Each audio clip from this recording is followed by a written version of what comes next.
Captain Daywan stood on the bridge of the New Dawn and stared at the view screen. 3 weeks of waiting were finally over. The alien ship had arrived, and it was massive. The Talmara flagship stretched across the darkness of space like a golden mountain. Its hull gleamed with polished metal and strange crystalline towers that caught the light of distant stars. The ship was at least 10 times larger than the New Dawn, maybe more. "Well, they certainly want to make an impression," said Lieutenant Bora from her station. She was monitoring the sensor readings, and her eyebrows kept rising higher with each data stream. Daywan nodded. He had been a captain for 12 years, had made first contact with 4 different species, but this was different. The Talmara Empire had sent messages across half the galaxy announcing their dominance. They claimed to rule 47 star systems. They called themselves the Sovereign Empire. Every transmission had been filled with warnings and demands. The communication channel crackled to life. Sound erupted from the speakers. Deep drums boomed. Voices sang in harmony, though the words were alien and harsh. Holographic images suddenly filled the view screen, showing planets burning, cities crumbling, and fleets of golden ships spreading across star maps like a plague. "They really went all out on the presentation," muttered Ensign Taman from the weapons console. He was trying to look serious, but Daywan could see the corner of his mouth twitching. Then the aliens appeared on screen. They were tall, easily 2.5 meters, with scaled skin that shimmered green and blue under the light. Their bodies were lean and powerful, wrapped in flowing robes of deep purple and crimson. Golden collars hung around their necks, studded with gems that probably cost more than a small space station. Their eyes were large and yellow, with vertical pupils like a reptile. The lead alien stepped forward. His collar was the largest, and he wore a crown of thin metal spikes that curved backward over his elongated skull. When he spoke, his words came through a translation device that made his voice boom and echo with dramatic pauses. "You, pitiful mammals, stand before the sovereign Talmara Empire." Each pause lasted 3 full seconds. "We have crushed civilizations, spanning millennia. Your species will kneel or be annihilated." Silence filled the bridge. Daywan kept his face carefully neutral. He had been trained for this. First contact required patience, diplomacy, and respect for different cultures. But then he heard it. A small snort from Bora's direction. She clamped her hand over her mouth immediately, her eyes going wide. But the damage was done. Taman's shoulders started shaking. The communications officer, young Sick, had to turn away from his console and pretend to check something on a lower screen. Daywan felt his own control slipping. He pressed his lips together hard and focused on breathing slowly through his nose. This was serious. This was first contact. He could not laugh at aliens who were threatening to destroy humanity. But it was difficult. Very difficult. The Talmara commander seemed to take the silence as fear. He continued his speech, gesturing dramatically. "We have conquered the Mektar Horde. We have destroyed the Quillan Confederacy. We have burned the worlds of the Hesseran Collective. You are nothing before our might." Ambassador Hyejin arrived on the bridge at that moment. She was Earth's lead diplomat, a woman who had negotiated peace treaties with species that communicated through chemical signals and dance. If anyone could handle this situation, it was her. She took one look at the screen, then at the barely controlled faces of the bridge crew. Her expression never changed, but Daywan saw understanding flash in her eyes. "Thank you for making contact with humanity," Hyejin said smoothly, stepping into view of the communication pickup. "We are honored by your presence. Might we inquire about the nature of your empire, and why you believe we should surrender to your authority?" The Talmara commander seemed pleased by this question. "You wish to understand? Then witness our glory." What followed was an hour-long presentation. The aliens displayed charts, graphs, and holographic models of their military forces. They spoke of their unmatched technological superiority. They showed footage of their unstoppable warships in battle. They listed statistics about their empire's resources, population, and industrial capacity. And with each new piece of information, the situation on the bridge became more difficult. Their fusion drives were old. Not just old, but ancient by human standards. Earth had stopped using that technology 80 years ago. Their plasma weapons looked impressive in the videos, creating bright explosions and melting through the hulls of enemy ships. But Bora was quietly running calculations at her station, and she had to keep pausing to double-check her numbers because they seemed wrong. "Captain," she whispered, leaning close to Daewon. Their main cannons have less output than our mining lasers, the ones we use to cut apart asteroids. Daewon closed his eyes for a moment. Don't laugh. Don't laugh. This is serious, the presentation continued. The Talmara commander spoke of their fleet of 10,000 warships. It sounded like an enormous number. It would have terrified any civilization that was less advanced. But Earth's home defense force alone had 8,000 ships. That wasn't even counting the actual military, the exploration fleets, or the colony defense networks. Their shields operate on a rotating frequency modulation, Young Sik said quietly, reading the data that the Talmara were proudly broadcasting. We figured out how to break through that system 40 years ago. It takes about 30 seconds with a standard military code breaker. By the time the Talmara commander finished his presentation, the entire bridge crew was struggling. Bora had her hand pressed over her mouth. Taemin was staring at his console with intense focus, his jaw clenched. Young Sik had turned his chair completely around. Even Hyojin's professional mask was starting to crack, though she hid it better than anyone else. As you can see, the commander declared, spreading his arms wide. Resistance is futile. You will submit to the Empire or you will be destroyed. We grant you 10 solar cycles to deliver your answer. Choose wisely, mammals. The transmission ended. The golden ship on the view screen began to turn away with ponderous slowness. For 5 long seconds, nobody on the bridge moved. Then Bora let out a breath that turned into a giggle. Taemin started laughing, pressing his face into his hands. Young Sik was shaking his head in disbelief. They were serious, Hyojin said softly. They genuinely believe they can defeat us. They don't know, Daewon said. He felt a strange mix of amusement and concern. They actually don't know how far behind they are. What do we do? Asked Bora, finally getting her laughter under control. Do we tell them? Show them? Ignore them? Daewon looked at the retreating golden ship. Somewhere on that vessel were beings who thought they were supreme in the galaxy. They had probably conquered many civilizations. They had built an empire that lasted thousands of years, and they had absolutely no idea that they had just threatened a species that could erase their entire fleet from existence without breathing hard. We send this back to Earth, he said finally. This is way above our pay grade. But whatever Earth decides, we need to be careful. These people don't understand what they're dealing with. If we're not careful, they might do something stupid and a lot of beings could die. Hyojin nodded slowly. A species that believes itself invincible is dangerous, even when it isn't. The bridge fell quiet again as they watched the Talmara flagship vanish into faster-than-light travel, leaving only a shimmer of distorted space behind. Daewon sat down in his command chair and began composing his report to Earth Command. This was going to be one of the strangest first contact situations in human history. The decision came down from Earth Command within 2 days. Humanity would not reveal its true capabilities yet. Instead, they would follow standard diplomatic protocol and attempt peaceful cultural exchange.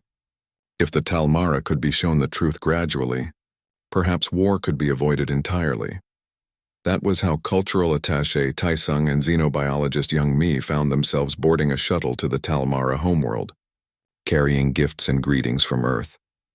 The journey to Talmaron Prime took 6 days through Talmara space.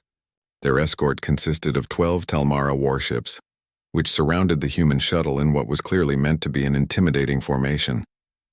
Young Mai spent most of the trip analyzing the alien vessels through their sensors.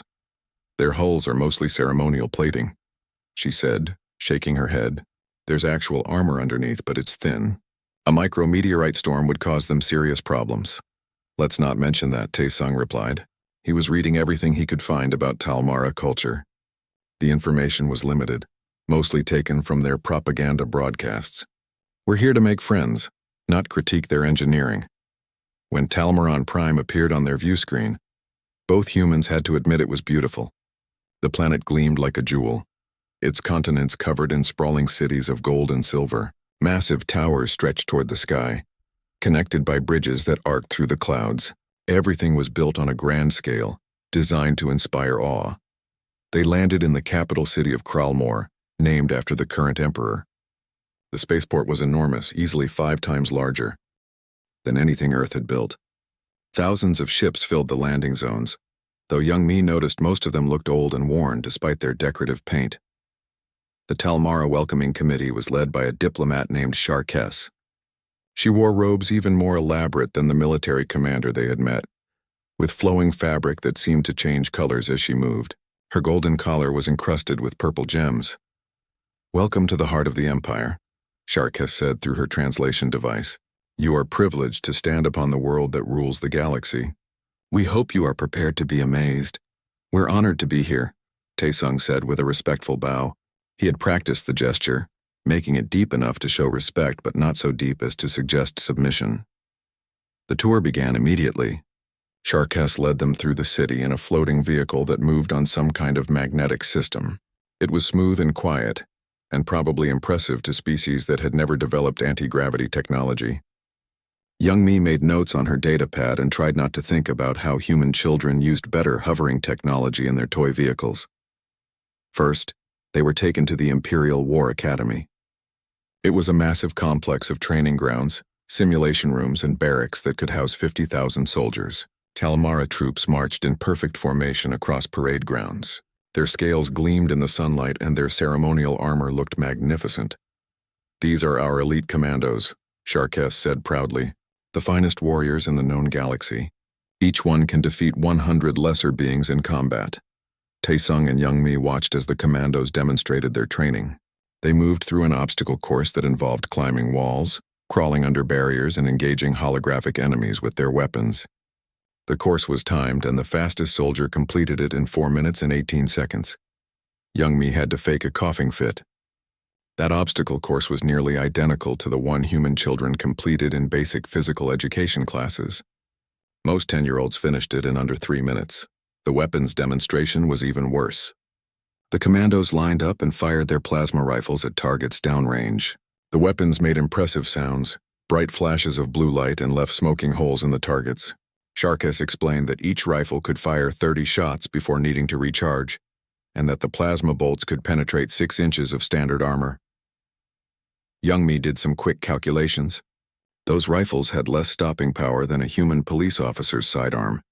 The recharge time was atrociously long, and 6 inches of standard armor was laughable when human infantry wore reactive armor that could stop anti-tank rounds.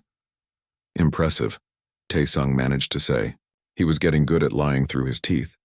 Next, they were taken to the Imperial Palace, where Emperor Kralmaxis would address them personally. The palace was a monument to excess, with towers that scraped the sky and halls lined with precious metals. Every wall was covered in murals depicting Talmara victories. Every room contained statues of past emperors. They were led to a grand hall where hundreds of Talmara nobles had gathered. All wore elaborate robes and jewelry. All stood in perfect rows, silent and watching. At the far end of the hall, on a throne raised on a platform, a hologram flickered to life.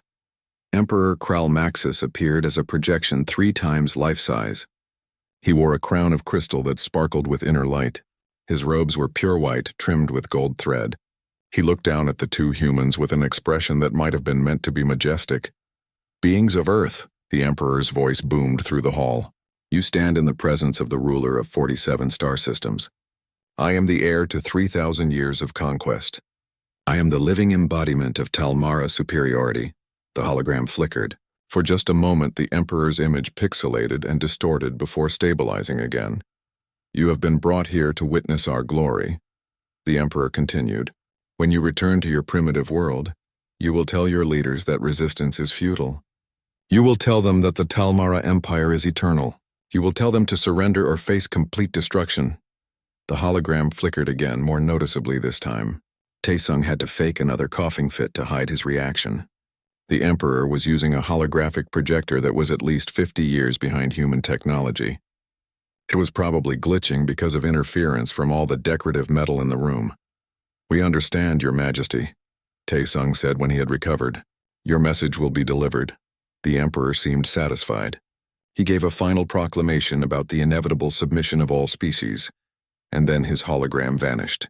The nobles in the hall began to file out in orderly rows. The final stop on the tour was what Sharkess called their most advanced research facility. It was a huge complex on the outskirts of the city, filled with laboratories and medical centers. Young Mi had been looking forward to this part. As a xenobiologist, she was genuinely curious about Talmara science. They were shown through various labs where Talmara scientists worked on projects ranging from genetics to physics. The equipment was clean and well-maintained, but young Mi's heart sank as she recognized the technology. It was all very basic, very old by human standards. Then they reached the medical research division, and young Mi's professional fascination turned to horror.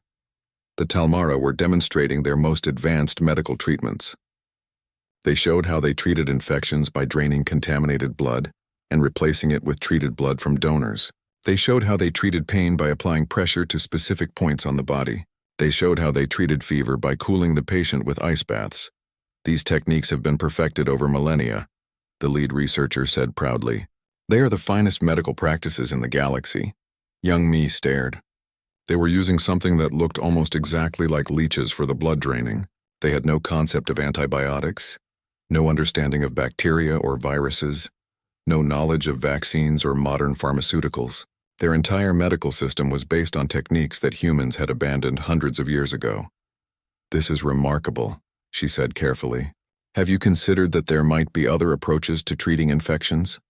For example, using chemical compounds that target specific types of harmful organisms. The researcher looked offended. His scales rippled with what young Mi had learned was a sign of displeasure. Our methods are perfect. They have been handed down from the ancient dynasties. Your primitive mammalian medicine could never compare to the wisdom of the Talmara. Young Mi bit her tongue. Literally, she bit down on the side of her tongue hard enough to keep herself from saying what she was thinking. These people were dying from diseases that humanity had cured centuries ago. They were suffering from conditions that could be treated with simple medications, and they were too proud to consider that they might be wrong. That night, in their assigned quarters in the diplomatic compound, Taesung sent an encrypted message back to Earth. Young Mi sat next to him as he typed, both of them exhausted and confused. These people are living in a space-age medieval fantasy, Taesung said as he wrote. They have achieved faster-than-light travel, but they're using bloodletting to treat infections. They can travel between stars, but their weapons are barely better than crossbows. What do we do? Young Mi added her own notes to the report. Medical data, technological assessments, cultural observations, all of it painted the same picture. The Talmara Empire was powerful only in comparison to the species they had conquered. Those species must have been even less advanced, trapped in earlier stages of development. They're not bad people, Young Mi said quietly. They're just ignorant. They've convinced themselves that they're perfect, and that belief has stopped them from growing. Taesung finished the message and sent it. Then he leaned back and stared at the ceiling of their room, which was decorated with more murals of Talmara victories. The scary thing is that they genuinely believe they can defeat us, he said. They have no idea what they're threatening, and that makes them dangerous. The Unified Human Council met in Geneva, in a chamber carved into the side of a mountain. Representatives from every major nation and colony attended, either in person or through holographic projection. The chamber was designed to hold 5,000 people, and today every seat was filled.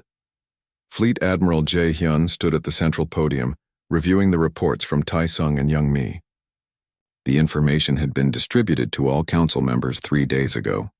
Now they needed to decide how to respond. The situation is clear, said Councillor Park from the Luna colony. The Talmara Empire is no threat to us. We should simply ignore them. They'll eventually realize we're not surrendering and move on. We can't ignore them, argued Councillor Kim from Earth's Asian Union. They've issued a public demand for our surrender. If we don't respond, we look weak to every other species watching this situation, and there are many species watching. Then we should educate them, suggested Councillor Lee from the Mars Federation. Send them information about our actual capabilities. Show them peaceful examples of our technology. Make them understand that we're not their enemies, but we're also not their subjects. The debate continued for hours. Some wanted to simply demonstrate overwhelming force and be done with it. Others wanted to approach the situation with pure diplomacy. A few suggested offering the Talmara technological assistance to help bridge the gap between their civilizations. Admiral Jae-hyun listened to all the arguments. He was an old man now, with white hair and a face lined by decades of military service. He had fought in the colony wars. He had commanded fleets during the expansion era. He knew war, and he knew what happened when proud species collided. With respect, he said when the debate had gone in circles for the third time, we're missing the real danger here. The chamber fell silent. Admiral Jae-hyun commanded respect from everyone present. The Talmara are not a military threat to Earth, he continued. That's obvious. But they don't know that. They genuinely believe they can exterminate us. And that belief makes them unpredictable. He pulled up a holographic display showing human colony worlds scattered across 70 star systems. We have civilian populations on dozens of worlds, mining stations, research outposts, trading ports. The Talmara could attack any of these targets before they realize what they're dealing with. They could kill millions of civilians before we could respond. Not because they're evil, but because they're ignorant. The chamber remained quiet. Everyone was thinking about the same thing now. We need to show them reality, Admiral Jae-hyun said, before they do something catastrophically stupid. The debate shifted after that. The question was no longer whether to respond, but how to respond without humiliating the Talmara so badly that they did something suicidal out of wounded pride. But before the council could reach a decision, the situation changed. The Talmara broadcast went out across every communication channel in known space. It was impossible to miss. The transmission reached Earth, the colonies, the trade stations, even the deep space exploration vessels. Everyone with a receiver heard the message. Emperor Kralmaxis appeared on every screen, his hologram stable this time. People of Earth, he declared, you have refused to acknowledge our authority. You have shown disrespect to the sovereign Talmara Empire. Therefore, we have decided to demonstrate the consequences of defiance. The transmission showed what the Talmara called their extinction fleet. 500 warships gathered in formation, all gleaming gold and silver, all bristling with weapons. The camera panned across the fleet slowly, letting viewers appreciate the supposed might of the Empire. In 10 solar cycles, this fleet will arrive at your primitive homeworld, the Emperor continued. We will reduce your cities to ash. We will burn your forests. We will boil your oceans. This is the fate of all who resist the Empire. Surrender now or face complete annihilation. The transmission included footage meant to terrify. Talmara warships firing on asteroids, blowing them apart with plasma cannons. Talmara ships destroying abandoned space stations, turning them into clouds of debris. Talmara troops marching through conquered cities while populations cowered. On Earth, the broadcast caused an immediate reaction, but not the one the Talmara expected. Within an hour, the footage had gone viral across human networks, but not as news. As entertainment, someone had edited the broadcast with cartoon sound effects. Every time a Talmara weapon fired, it made a silly pew-pew noise. When their ships moved, someone had added the sound of someone blowing a kazoo. The marching troops had been given bouncy music normally heard in children's shows. Another video compared the Talmara plasma cannons to fireworks, with calculations showing that a standard 4th of July celebration on Earth involved more total explosive force than the entire Talmara demonstration. A third video calculated the actual firepower of the extinction fleet and compared it to a single human dreadnought. The conclusion was that one human warship could probably defeat the entire Talmara fleet while the crew ate lunch. The memes spread everywhere. People were laughing. News shows were showing the clips alongside expert analysis that made the situation even more absurd. Military analysts appeared on broadcasts explaining in careful detail exactly how primitive the Talmara technology was. But in the council chamber, nobody was laughing. This changes everything, said Councillor Kim. They've publicly announced an attack on Earth. We have to respond now. If we do nothing, we look weak, agreed Councillor Park. Every species in the galaxy is watching this. Our reputation matters. Reputation isn't my concern, Admiral Jae-hyun said quietly. My concern is that the Talmara are bringing 500 ships full of soldiers who believe they're about to commit genocide. When they arrive and realize they can't win, what will they do? Will they surrender peacefully? Or will they fight desperately, maybe targeting civilian centers before we can stop them? The Council understood. A species facing extinction fought without mercy. The Talmara wouldn't know they were no real threat until it was too late. They might cause terrible damage in their final moments, not out of evil but out of desperate ignorance. We need to intercept them before they reach Earth, Admiral Jae-hyun said. We need to make them understand the situation in a controlled environment, away from civilian populations. And how do we do that without humiliating them? Asked Councillor Lee. How do we show them they can't win without destroying their pride completely? Carefully, said the Admiral. Very carefully, the Council voted. The decision was unanimous. Admiral Jae-hyun was authorized to dispatch a small task force to intercept the Talmara extinction fleet. The mission parameters were clear. Prevent any attack on human territory, demonstrate reality to the Talmara, and try to avoid pushing them into doing something suicidal. Admiral Jae-hyun chose Commander Soo-jin to lead the mission. She was young for a fleet command, only 42, but she had a reputation for steady nerves and creative problem-solving.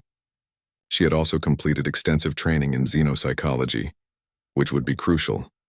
Soo-jin handpicked her crew. Tactical Officer Kyung-soo, who had a gift for de-escalation and had talked down 3 potentially violent first-contact situations. Pilot Minji, known throughout the fleet for staying calm under pressure.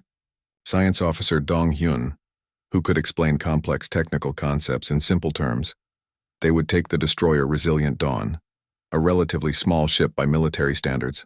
It was only 300 meters long with a crew of just 80 people.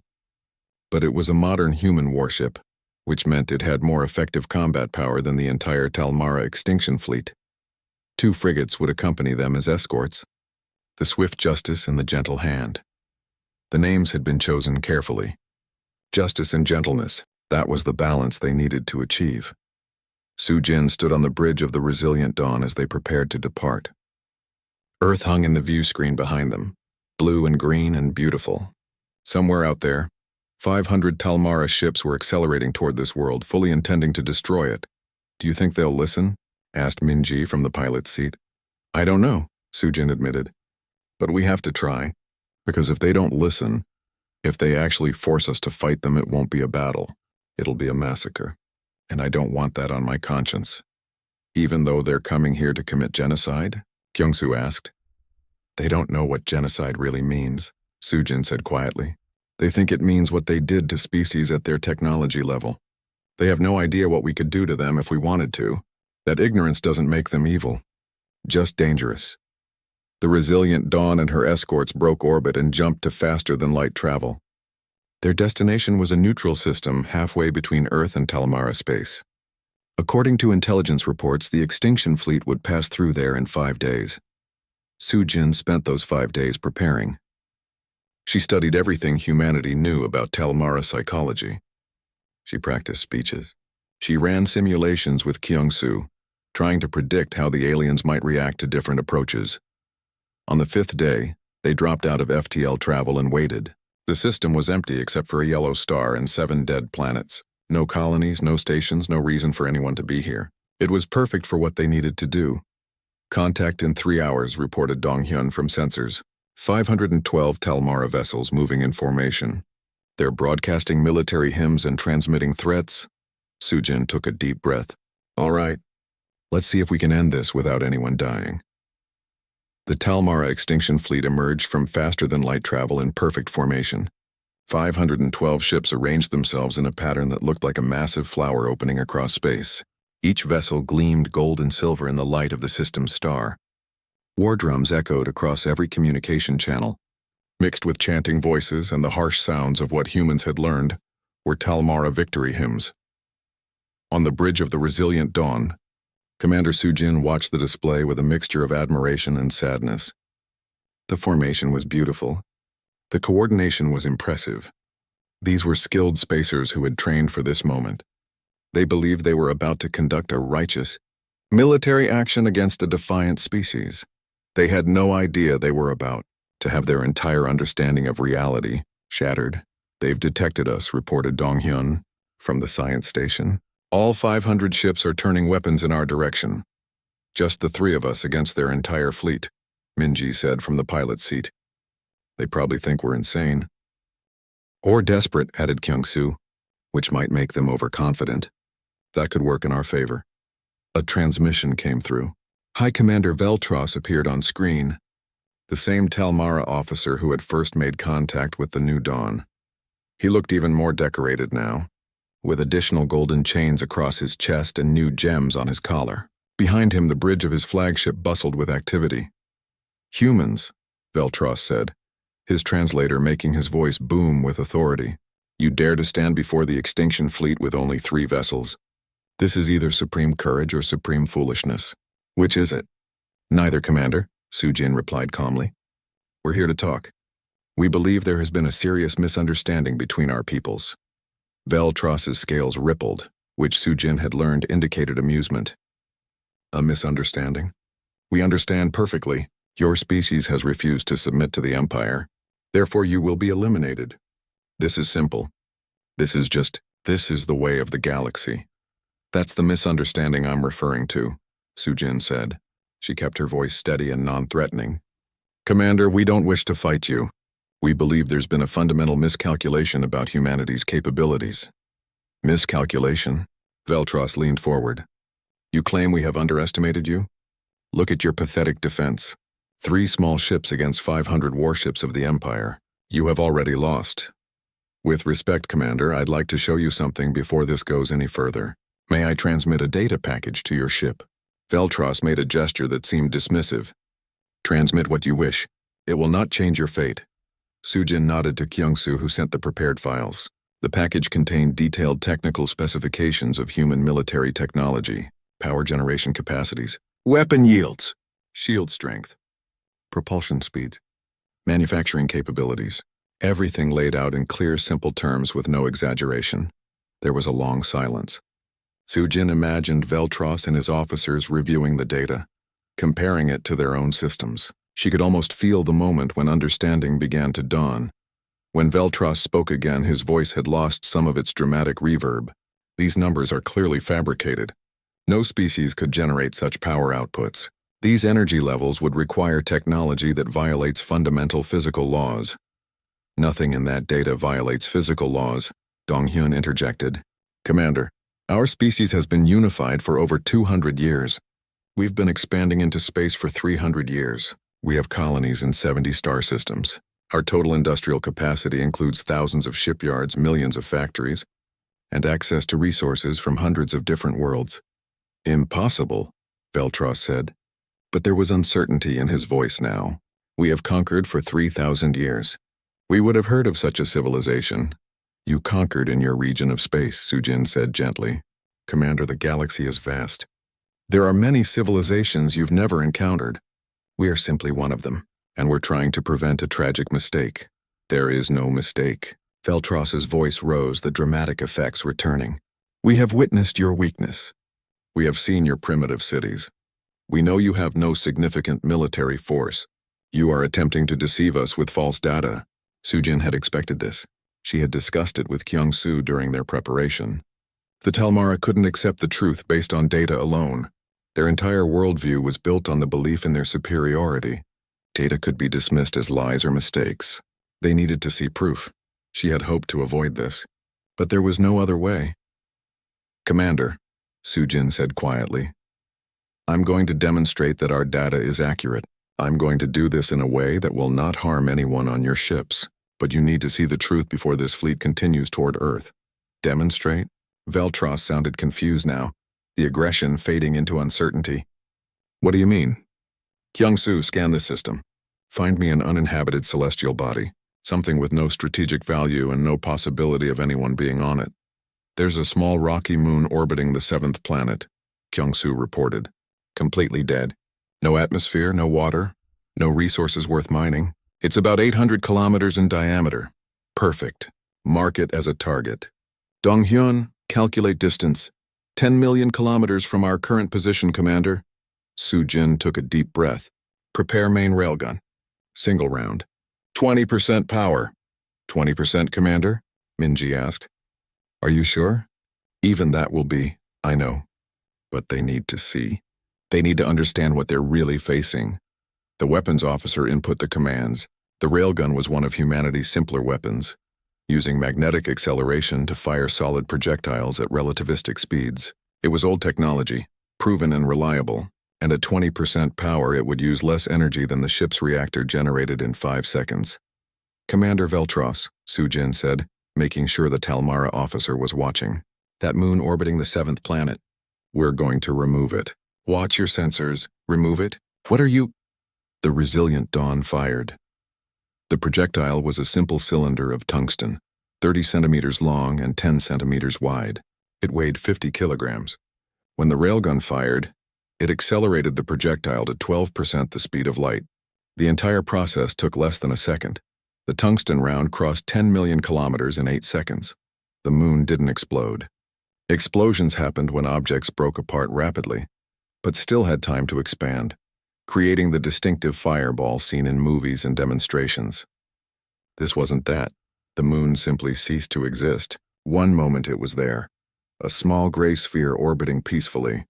The next moment there was a rapidly expanding cloud of superheated plasma where the moon used to be. The impact had been so violent, so instantaneous, that the moon's entire mass had been vaporized, converted directly from solid rock into an expanding sphere of incandescent gas.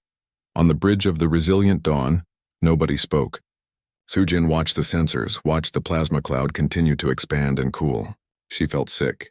That had been a moon, a celestial body that had orbited its planet for billions of years, and she had erased it with a single shot from a single weapon on a single ship, using only 20% power. Across the communication channel, she heard sounds from the Talmara flagship. Voices speaking rapidly in their language, alarms beeping, the sounds of confusion and fear. When Veltros spoke again, all the dramatic effects were gone from his translator. His voice was just a voice, shocked and small. That was one shot? One shot, Sujin confirmed quietly. One weapon. 20% power. Commander, the Resilient Dawn carries 12 such railguns, each capable of 100% power. We also carry antimatter missiles, quantum torpedoes, and directed energy weapons. We are not a battleship. We're a destroyer, which means we're considered a small military vessel by human standards. She paused, letting that information sink in. Earth's home defense fleet includes 400 vessels like this one or larger. Our total military forces across all colonies number over 12,000 ships. We have orbital defense platforms that make the Resilient Dawn look like a toy, and we really truly do not want to use any of this against you. Silence. Long, heavy silence across the communication channel. This cannot be, Veltros finally said. We have conquered for 3,000 years. We are the supreme power in this region of space. How can we not have known about you? Because the galaxy is bigger than you realized, Kyung-Soo said, his voice kind. Commander, you've done well. You've built an impressive empire. You've advanced your civilization across dozens of star systems. But you've been operating in a limited region, conquering species at similar technology levels. You've never encountered anyone significantly more advanced than yourselves, until now. We are not primitives, Veltros said. There was no aggression in his voice anymore, only a desperate need to hold on to something. We have faster-than-light travel. We have plasma weapons. We have— You do, Sujin interrupted gently. And those are real achievements. Commander, humanity used fusion drives like yours a century ago. We still teach about them in history classes because they were an important step in our development. Your species will advance beyond them too in time. But right now, today, you need to understand what's really happening here. She leaned forward, making sure the camera captured her face clearly.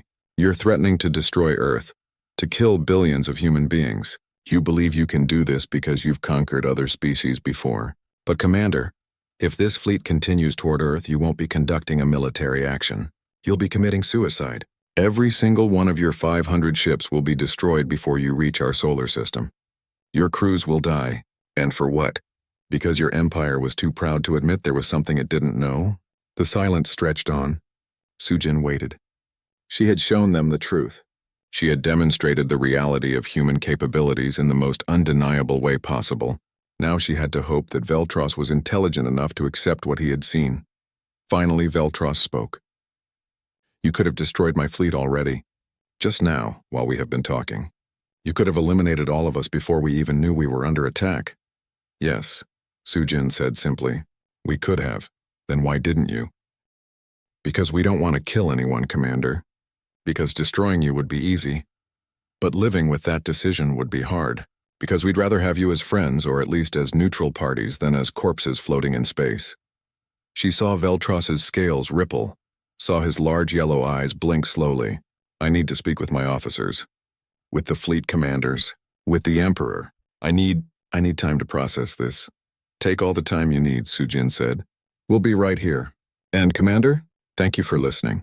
That took courage. The Talmara extinction fleet withdrew from the neutral system 3 days after the demonstration. Commander Sujin watched them go, their 500 ships breaking formation and jumping to faster-than-light travel in groups. They were heading home, back to Talmaron Prime, back to an empire that would never be the same. Sujin filed her report to Earth Command and waited for instructions. The response came quickly. Ambassador He Jin was being recalled to the Talmara homeworld. The situation there was apparently chaotic and human presence was requested, specifically requested by Emperor Kralmaxis himself. "They want you there too," Admiral Jae-hyun said during the secure communication. "You're the one who showed them the truth. They trust you in a strange way." So Sujin found herself back on a shuttle, this time traveling to Talmaran Prime alongside He-jin and a small diplomatic team. The journey felt longer than it should have, filled with uncertainty about what they would find. The Talmara homeworld looked different this time. The golden cities were still there, the massive monuments and grand architecture unchanged. But something fundamental had shifted. The propaganda broadcasts that normally filled every public screen were silent. The military parades that ran daily through the capital streets had stopped. The air of supreme confidence that had defined the empire was gone. They landed at the same spaceport where Tae-sung and Young Mi had arrived months earlier. But there was no elaborate welcoming committee this time. Just a small group of Talmara officials led by a diplomat named Hesral, who bowed deeply when the humans emerged from their shuttle. "Ambassador He-jin, Commander Sujin, thank you for coming. The Emperor has requested to see you immediately. He apologizes that he cannot meet you in the formal throne room. The circumstances are unusual. They were taken to the Imperial Palace but not to the grand halls they expected. Instead, they were led through side passages and smaller corridors to a private chamber that looked more like an office than a throne room. It was still decorated beautifully, but the scale was human-sized, intimate rather than overwhelming. Emperor Kralmaxis was waiting there. He wore simple robes instead of his elaborate ceremonial dress. His crystal crown was absent. He looked tired and younger than Sujin had expected, maybe 40 in human years, though she wasn't sure how Talmara aging worked. "Please sit," the Emperor said. His translator was set to normal speech now, with no added reverb or dramatic effects. "I imagine you have many questions about what is happening here." "Your Majesty," Ye-jin began carefully, "we're here to listen and to help if we can. The situation must be difficult." Kralmaxis made a sound that might have been a laugh, though it came out bitter. "Difficult, yes, that is one word for it. Ambassador, for 3,000 years my people have built our entire civilization on a single belief. We are supreme. We are destined to rule. We are the pinnacle of evolution and achievement. Every school teaches this. Every song celebrates it. Every law is built around it." He gestured to a window that looked out over the capital city. "And then 3 human ships appeared in front of our extinction fleet and destroyed a moon with casual ease. In 8 seconds, you demonstrated that everything we believed about ourselves was wrong." "Not wrong," Sujin said quietly. "Your people have achieved remarkable things. You've built an empire across 47 star systems. You've developed faster-than-light travel. You've created a stable civilization that has lasted millennia. Those are real achievements. But we are not supreme," Kralmaxis said. "We are not unstoppable. We are not the pinnacle of anything. We are simply one civilization among many, and apparently not even a particularly advanced one." He-jin leaned forward. "Your Majesty, if I may speak frankly, every civilization goes through this moment. Humanity went through it multiple times. When we discovered we weren't alone in the universe, when we made first contact with species more advanced than us in certain areas, when we realized the galaxy was far larger and more complex than we had imagined. It's painful, yes, but it's also necessary for growth." "Growth," the Emperor repeated. "Do you know what is happening in my empire right now, Ambassador? The military is in chaos. Half the generals refuse to believe what happened. They say it was a trick, an illusion that humans somehow faked the destruction of that moon. The other half are convinced we're about to be invaded and conquered." He stood and walked to the window. "The civilian government is barely functioning. People are questioning everything. If we were wrong about our supremacy, what else were we wrong about? Our laws, our traditions, our entire way of life? There are protests in 6 major cities. Not against you, against us. Against the government that lied to them for centuries about who we really were. You didn't lie, Sujin said. You just didn't know. There's a difference. Kralmaxis turned back to them. Is there? We built our empire by conquering other species. We told ourselves it was justified because we were superior. But if we're not superior, if we were just lucky to encounter civilizations less advanced than ourselves, then what were we really doing? Were we heroes spreading civilization? Or were we simply bullies who never met anyone strong enough to stop us? The room fell silent. It was a hard question, one without an easy answer. Both probably, Yijin said after a moment. From what we've learned, you didn't commit genocide. You conquered, yes, but you allowed the species you defeated to keep their cultures, their identities. You integrated them into your empire rather than destroying them. That shows some level of ethics, even if your motivations were flawed. Small comfort to those we conquered, Kralmaxis said. But he sat back down, some of the tension leaving his shoulders. Ambassador, Commander, I asked you here because I need help. My empire is falling apart. My people don't know what to believe anymore, and I don't know how to fix it. Maybe you don't fix it, Sujin suggested. Maybe you let it change. Change is painful, but it's not the same as falling apart. Change into what? That's up to you, Yijin said. But if you're willing, humanity can help. Not by taking over or telling you what to do, but by sharing what we've learned. Our technology, our knowledge, our mistakes. We can show you what else is possible. Over the following months, something unprecedented happened. The Telmara Empire didn't collapse, but it did transform. With human assistance carefully provided to preserve Telmara dignity and autonomy, the empire began to change from within. Young Mai returned to Telmaran Prime, this time leading a team of human medical researchers. They worked with Telmara scientists, teaching them about antibiotics, vaccines, and modern medicine.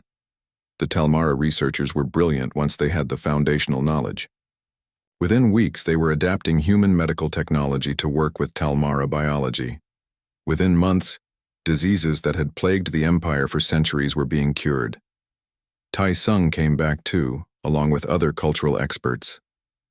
They helped establish educational exchanges, bringing young Telmara to human universities and sending human students to learn about Telmara culture and history.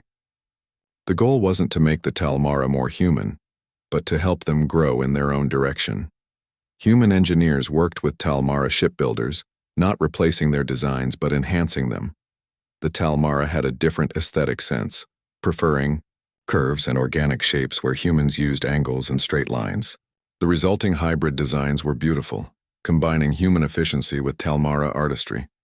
The process wasn't smooth. There was resistance from hardline imperial factions who viewed any change as weakness. There were incidents where Telmara officers tried to maintain the old ways by force. There were humans who thought the Telmara should be punished for their past conquest rather than helped.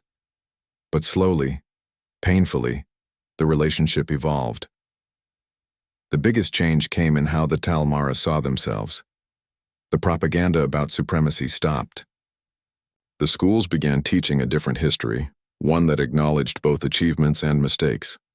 The empire remained, but it became something new. Not a force of conquest, but a civilization learning to be part of a larger galactic community. 5 years after the incident in the neutral system, Admiral Dewan stood on the bridge of the New Dawn as they approached Telmaran Prime. He had been promoted after his role in First Contact, though he still preferred commanding a ship to sitting behind a desk at Earth Command.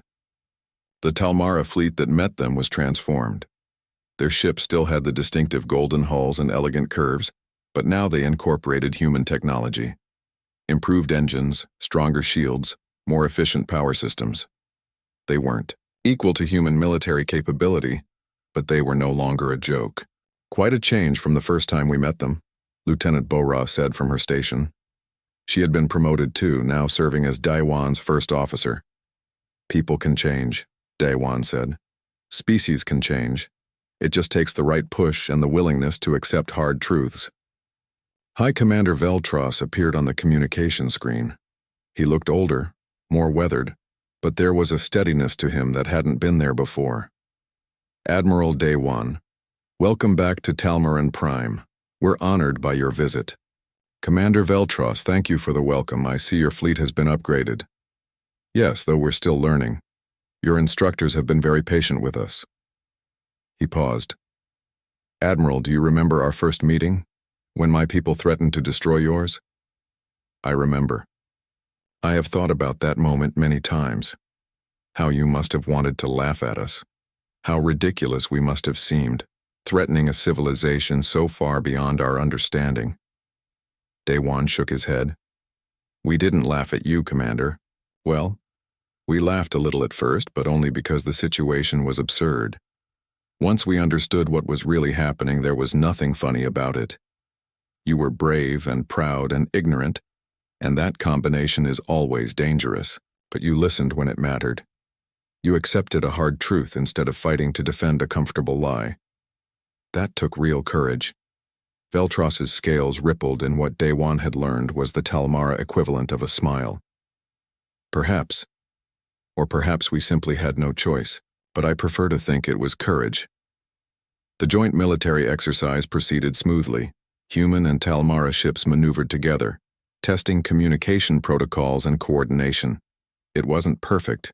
There were cultural differences that caused confusion, technical issues that needed to be worked out, but they were working together, genuinely cooperating, building something new. Later, in the captain's quarters, Daewon and Bo-Ra shared a meal and watched the Talmara homeworld rotate slowly below them. Do you think it will last? Bo-Ra asked. This peace between us? I don't know, Daewon admitted. Peace is always fragile, but I think we have a chance, because both sides chose to see each other as people rather than threats. The Talmara could have fought us out of pride. We could have destroyed them out of fear, but we found a better way. By laughing at them first, then helping them, Daewon smiled. Sometimes you have to laugh at the absurdity before you can move past it, but you have to stop laughing and start listening eventually. That's the real trick. Far below on Talmaran Prime, human and Talmara children attended school together in the new cultural exchange program. Talmara doctors saved lives using medicine they had learned from humans. Talmara engineers designed ships that combined the best of both civilizations. And in the Imperial Palace, Emperor Kralmaxis looked at star charts that showed not an empire to be conquered, but a galaxy to be explored. A galaxy full of civilizations they had never met, knowledge they had never imagined, possibilities they had never dreamed of. It hadn't been the future that Talmara had expected, but it was turning out to be a better one than they could have built alone.